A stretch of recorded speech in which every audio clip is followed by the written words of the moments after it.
Welcome, welcome. Baruch atah Adonai Eloheinu melech haolam, asher kitshanu b'mitzvotav v'tzivanu la'asok b'divrei Torah. And once again, we are starting a new book, the book of Leviticus. Now that the tabernacle has been constructed, we are now going into great detail regarding what went on in that tabernacle, ultimately the temple. And as I better understand, as I study these things, the idea of this was to create a point of reconciliation between the offensive behavior on the part of human beings and the divine creator of this world. And I think this is consistent with my thought that if we ask ourselves, what is religion about? Religion is about what is our relationship, both as individuals and as members of society, to the universe itself, and ultimately its creator. And what significance do we have, and how do we find significance in that? And I think every religion tries to find answers to that question. At any rate, we have already, as you can see, we're here on chapter 4 of Leviticus. And so we've gone through a number of different kinds of sacrifices. We started off with the olah, that is the whole offering where pretty much the entire animal was burnt, parts of it on the altar, parts of it outside the camp, but essentially all of it was disposed of, or should I use a better word, say, offered up in some way. And the priest who did that job, would get the skin of that animal as payment for their work. And so the question is, what does that offering come to achieve? And it's not mentioned specifically, interestingly enough. The Torah does not mention specifically what this offering came to achieve. And it's the tradition, we have to look at the tradition to tell us that it came to atone for the lack of performing positive commandments, right? So commandments can essentially be divided into positive commandments, thou shalt do this, thou shalt do that, and negative commandments, thou shalt not do this, thou shalt not do that. And so if you fail to do a positive commandment, the Olah came to atone for those things. As I said, it's trying to create a point of reconciliation. So failure to perform, that's what the Olah came to atone for. And then we talked about the shlamim, either from the word shalom, either to mean peace offerings, or they were offerings where every part of the offering was given to a different person, or part of it went up on the altar. Those are known as the parts that would be offered up on the altar, basically the fat parts of the animal, specific parts, were known as the emurim. We'll come across that word again, right? Part of the offering, specific parts were detailed for the priests, and part of it for the family of the person who was bringing the person, and their family could also partake of this. And this is very related to another form of offering called the Todah. In other words, this offering was an offering of an expression of thanksgiving, in some cases, they were thanksgiving for 4 different kinds of situations. One was a journey, a land journey. One was a sea journey, to have proceeded through that safely, to come through these journeys in safety. Another one was for recovering from an illness. And the final one was for coming out of prison, to be able to come out of prison. These were all considered 4 different kinds of areas of danger, etc. And so the Thanksgiving offering would be offered up. We have a recollection of that even today. Some of you may have heard of this custom of a person getting called up to the Torah and then being able to say a special prayer. It's called benching gomel.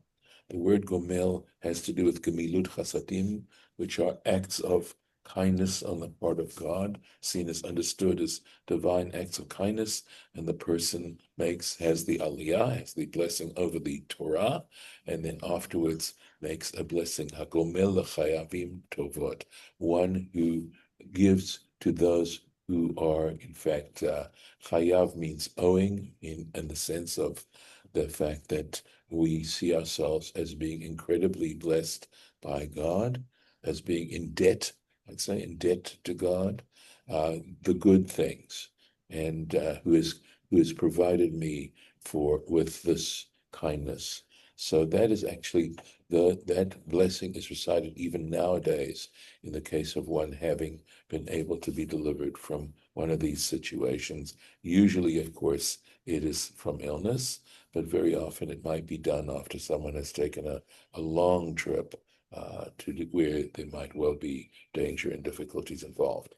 So that's the other one. So essentially, there are two elements to it. One is acknowledgement of God's greatness and also thanksgiving, a sense of gratitude. And finally, we are dealing with sin offerings, where the offering comes as an act of atonement. Maimonides, in his Hilchot Tshuva, in his laws of repentance, makes it very clear that it isn't simply a matter of bringing an offering. One had to confess the sin, and as you held on the horns of the of the animal, and as it was being slaughtered, and the Torah then goes into various situations, which it will do regarding the nature of this. Interestingly enough, the Torah then talks about the various situations. In other words, depending on your status, the level of atonement can be greater. So, for example, if the high priest commits a sin, and then the level of atonement is much higher. The animal that a priest has to bring is a more expensive animal, more significant animal. The blood is taken within the curtains of the sanctuary. And then we talk about what happens if the great court, the Sanhedrin, commits a sin. Generally, we're talking about unintentional sins, unwitting sins, but these have to be taken care of too. Then we will be talking about the king. That's actually what we're talking about right now. And then we talk about the common person, the everyday person. So again, depending on your status, the level of atonement depends on that too. The more prestigious you are, the higher up in the society you are, the greater the responsibility as far as this is concerned. So there are definitely ideas that certainly appear today as well in terms of how responsible one is. So this is, in this case, the king, right? We went back here. This is where it started, back here. Right here, I believe. Yes. Asher Nasi, right? The Nasi, the leader of the community, Yecheta, will sin. And as I said, generally, let's just see, for Asa and may have done, Achat mikol mitzvot Hashem Elokav, one of all the commandments which the Lord his God, Asher lo ta'asena, should not be done, bishgaga. This is the important thing. The important word, shgaga, means unintentionally. The question then becomes, well, what if you sin intentionally? And there may not be atonement for that, at least through sacrifice. There always is an opportunity for tshuva, but when you sin intentionally, there's a much higher degree of culpability. And whether or not you're given that opportunity to clean the slate through this offering is a good question. But we generally are talking about shgaga. The opposite of shgaga is zadon. Zadon, when you're mezid, that means you know that you're doing something wrong, and you intentionally do it.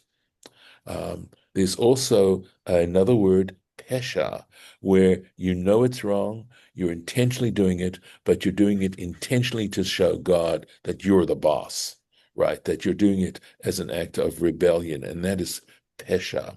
And you'll notice that on Yom Kippur, when we ask God to forgive us, we ask God to forgive us for all these three categories of sin. So this is in the case of a king, as we mentioned, right? O hoda elav chatato, or, okay, and here the or doesn't mean or, it means if. His sin is made known to him, asher chataba, in which he sinned. Vehevi et korbano, and he shall bring his offering, his korban, his sacrifice, seir, that's a goat, izim, seir izim, a goat, zachar tamim, male goat, pure. The goat itself had to be perfect. It could not be blemished. Again, when you're asking, you're bringing a gift as an atonement, bringing it and it's blemished shows a lack of sincerity and not caring very much. So the word or can mean or, but Rashi tells us that it doesn't mean or here, right? Or hoda, or if it is made known, it means kamo im hoda. It doesn't mean or, it means if. And if this is made known to him, in other words, if he's aware that he has committed the sin. Harbe o, there are many times when this word or, yesh mishamshim belashon im, it actually has the meaning of if. As I said, the word or often means or, but here there are many times Rashi saying where it can mean if. Ve'im b'makom or, right? So we use this word im in the place of or. V'chein or, he gives other examples, or noda, so here or is it was made known, kishor nagachu. This is a different case in Mishpatim, where we're talking about an ox that gored, either gored another ox or gored a person, and the fact that if it is known that this is a goring ox, if it is known that it is habitually a dangerous animal, and that of course implicates the owner in a different sense.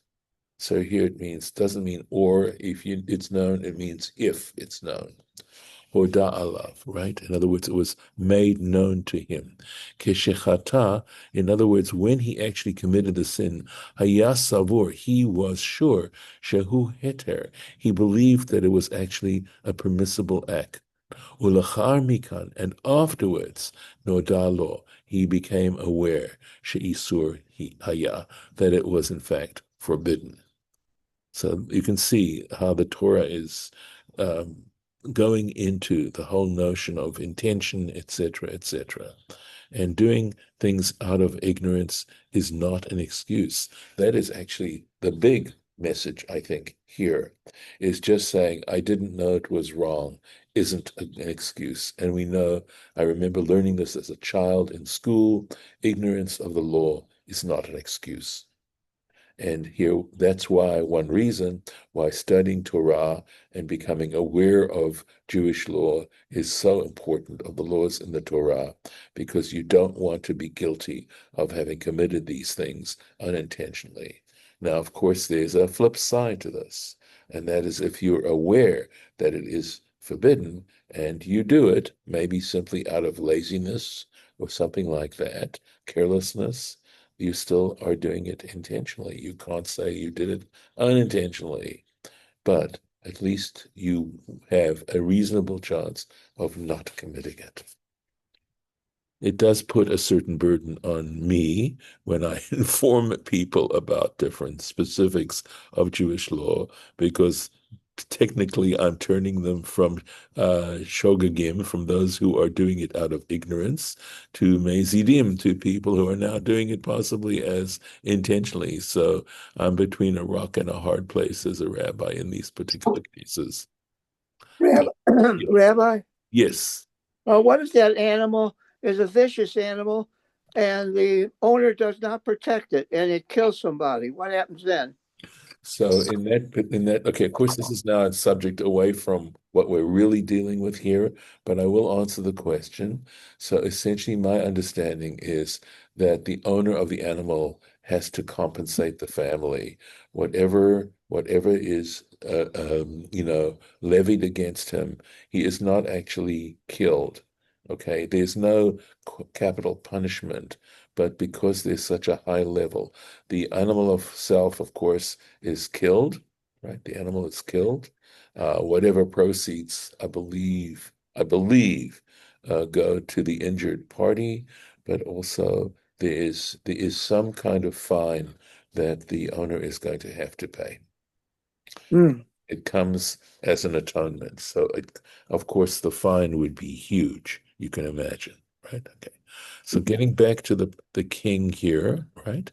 V'samach yado al rosh hasa'ir, he shall place his hands on the head of the goat, v'shachat oto, and literally means, and he shall slaughter it. But in this case, I think it means, of course, if his hands are on the head of the animal, he is not going to be the one who's going to slaughter the animal. Generally, it's the priest, although it doesn't have to be a priest.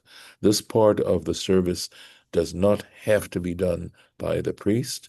If there is a non-priest who is capable of performing the act of shechita, and he can do it, but there are also various other conditions that are inhering in this particular act. However, he has the king has his hands on the head of this animal when it is being killed. He is going to be there at that moment. B'makom, in the place asher yishchat et ha'olah, in the same location where the olah is slaughtered, lifnei Hashem, before the Lord, chatat hu, this is a chatat, this is a sin offering. Rashi's going to explain a little bit the sense of the language here. So we have probably mentioned this in previous lessons, but the truth is that if we take a radical look at this whole situation, who created human beings, if we know and understand that human beings are created by the divine creator, we are part of God's creatures, and if we act in against the desires of our creator, technically we would be deserving of a capital. It would be a capital offense. Capital offense. And by the way, I would say in general that the level of offensive behavior on the part of human beings basically is in proportion to the lack of appreciation that we have at the idea of having been created.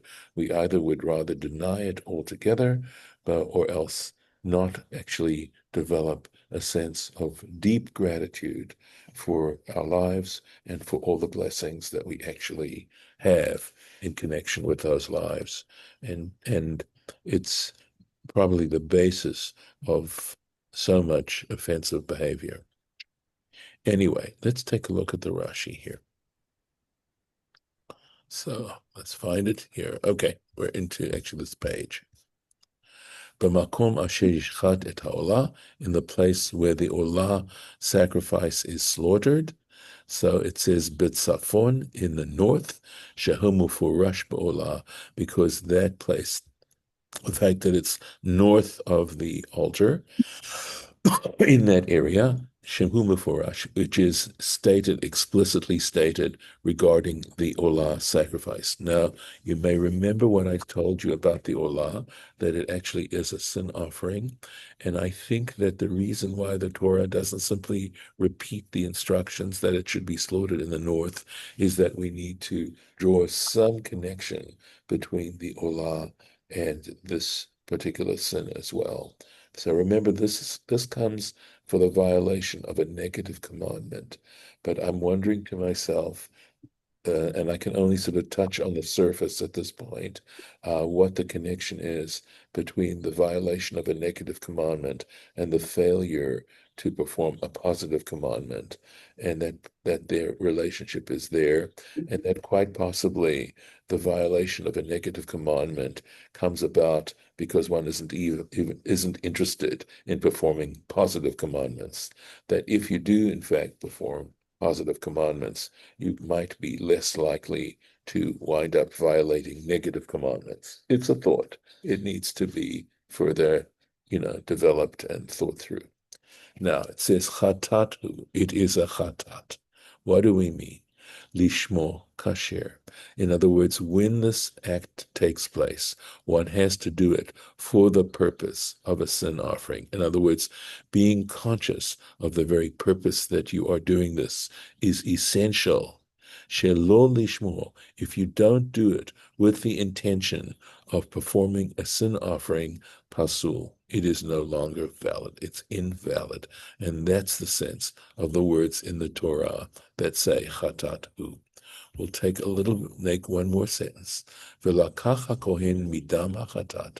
And this, of course, must be done now by the Kohen. The priest alone has the right to do this, right? So the priest shall take from the blood of the sin offering the etzba'o with his finger, v'natan al karnot mizbach ha'olah, and he shall place it on the horns of the olah altar. This, of course, is the altar outside the tent of meeting that's in the courtyard. It's the large bronze altar in which these animal sacrifices were performed. And the idea, I think, on the karnot, this word karen, right? It means horn. The altar had horns on each corner, and I think in some ways it was a way of directing the offering upwards towards heaven. So it's interesting. It just occurred to me, of course, that the one who brings this, in this case, the king, had to place his hands on the horns of the animal, and the blood is now placed on the horns of the altar, and maybe there's some connection there. At any rate, just a thought. Ve'et damo yishpoch, and the remaining blood he shall pour out el yesod mizbach haolah. He shall pour it out at the base of the olah altar. The etamo, so what I mean, and its blood, meaning shairei hadam. Literally, it means the leftover of the blood.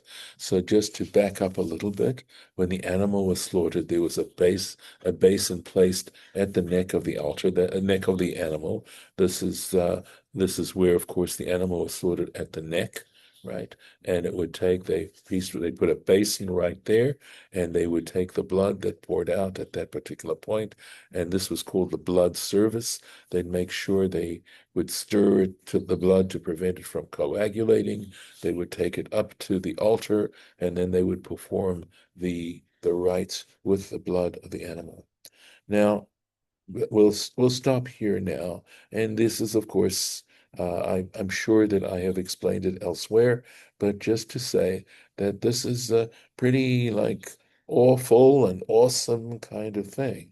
And I think in a way, it's trying to tell us that even though we may see these particular sins and these particular acts as being, I believe the term would be venial, right, of no great consequence, we might need, this is a way of telling us that these are actually of great consequence. And the truth is that as we experience life and as we see what happens to people, we recognize that so often people wind up doing things that at the time they think aren't that significant, and in fact turn out to be extremely significant and affect people's lives in very, very deep ways. And this is a general lesson that we have to try and learn in the course of living. So we'll stop here, and with God's help, we'll continue tomorrow. And so I'm going to place the arrow here so we know where to start. And here we are. Okay. When you sacrifice an animal, do you get to eat part of it? Okay, so I had mentioned that when it came, the only part of an animal that the person bringing the animal could eat was in a case of a shlamim. However, with a chatat, there were parts that would, in some cases, go to the priest. There were at times parts of the animal, I believe, that the priest would in fact consume. We may come across it again. Unfortunately, all this information I don't always have at my fingertips, but I believe it was only the Olah offering where essentially all that was taken by any human being. In this case, the priest was the skin of the animal. But when it came to the other types of offerings, the priest had a responsibility. And in some ways, if in fact I'm correct, and I think I might be, that the priest, in fact, that there were parts of the chatat that the priest consumed, he didn't have it like for dinner. There is an act of consuming that comes as a ritual part of it. So, for example, the idea was that in the priest consuming this part of the animal, that the priest represented God as saying, "I accept this." So it's a way of indicating acceptance of this act of repentance. And they talk about ochel al hasova, that's the Hebrew term for it, meaning that the priest couldn't eat it to satisfy his appetite. He had to eat part of this already in a satiated condition. He had to already eaten whatever food he was going to eat to satisfy his appetite, so that when he got to eat this particular part, it was done strictly as an act of obedience to God and not for any personal gain. So, What about the priest's relative, their wife and their children? in some cases, yes, they had to be in a pure condition. They had to be in a state of purity in order to do this. In Oh, fact, anyone involved in this particular act had to be in a state of purity. That's a whole other subject, of course, for another time. So, okay. okay. All right.